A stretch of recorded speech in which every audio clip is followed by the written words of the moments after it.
Da qui, e perché dicevo c'è un sassarese al suo interno? Perché lo dirige, ovviamente il sassarese è Piero Concu, che tutti conoscete, mi insegna anche la musica, che ama poi rappresentare, dirigere, curare all'interno di questa formazione. Vedo che hanno già spazio per l'accesso, un applauso per il coro di Piaghe, diretto da Piero Concu.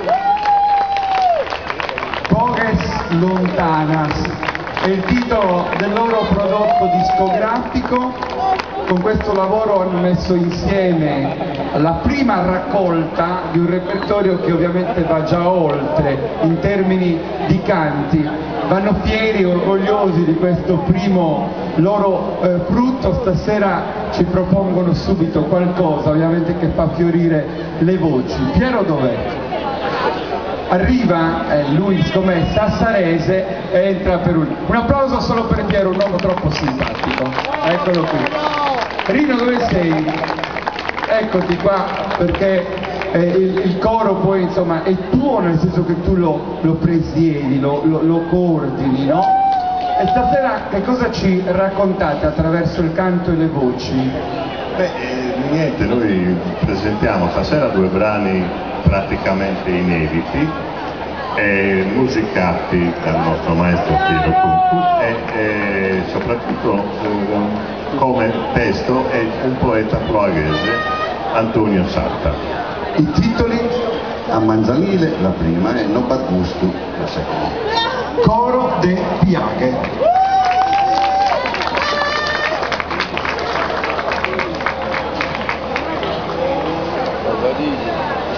Anche noi vogliamo cantare!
Ploaghe, il ballo, il costume tradizionale, la storia, le occasioni, la processione dei candelieri che condividete con Sassari e Nulvi, ma anche il canto del suo coro, il coro de Piaghe. Quindi grazie amici per aver pazientato anche voi con tutti noi fino a quest'ora della sera. Gran finale di questo incontro. Sapete che c'è un'associazione a Sassari e noi abbiamo pensato di unire adesso questi due momenti alla fine. Abbiamo promesso